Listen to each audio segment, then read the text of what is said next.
नमस्ते. आज मी मेथीचं पिठलं बनवते. त्यासाठी आपल्याला काय साहित्य पाहिजे. ही मेथी मी घेतली, एक मुठभर घेतली मेथी, कोथिंबीर, पुदिना, हिरवी मिरचीची पेस्ट, आलं लसणाची पेस्ट, कांदा, हळद, मीठ, बडीशेप पावडर, जिरा पावडर, हिंग, धना पावडर आणि पुदिना आणि हे बेसन. इथे मी आता कढई तापत ठेवली. त्याच्यामध्ये आपण पहिला कांदा टाकूया.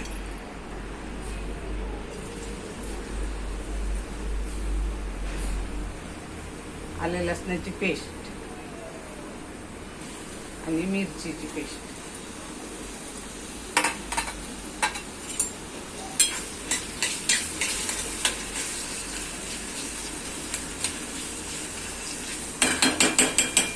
आता हे चांगलं परतून होईपर्यंत आपण मेथी धुतलेली आहे ती कापून घेऊया.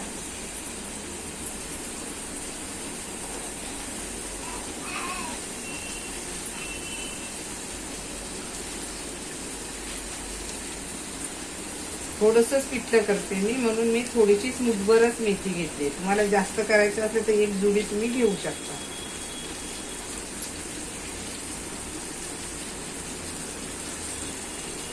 आता बाजारात चांगली मेथी येते. आता हे आपलं परतून झालंय सगळं. आता ह्याच्यामध्ये आपण हे मसाले घालूया. सगळं एकदमच टाकायचं.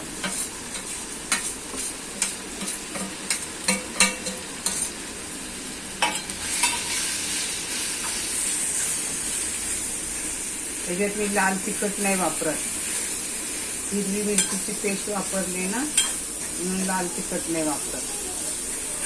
हे चांगलं आपलं परतून झालंय. आता आपण मेथी घालूया.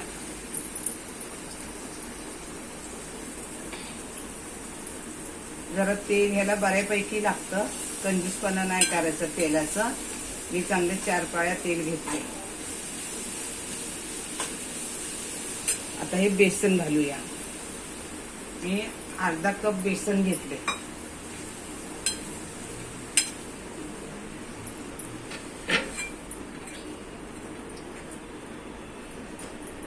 बेसन घालताना गॅस थोडा बारीक ठेवायचा. आता ह्याला पाण्याचा फक्त शिंतडा द्यायचा आहे आपल्याला, ओतायचं नाही पाणी. आपल्याला सुकं पिठलं करायचंय.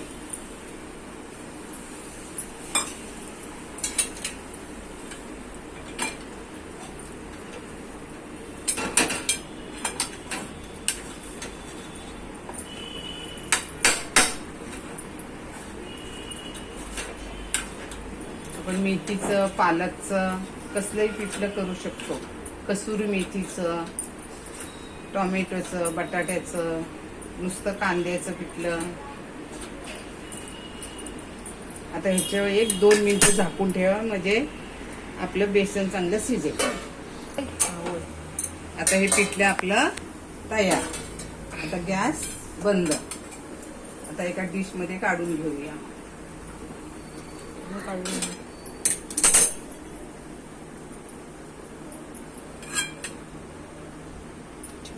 थांबा, अजून झालेलं नाहीये.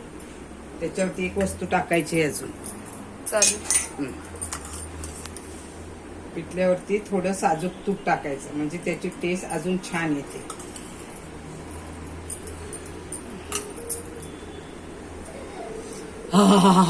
छान वास येतोय. हे आमचं मेथीचं पिठलं. कसं केलं? शेअर करा, लाईक करा, सबस्क्राईब करा.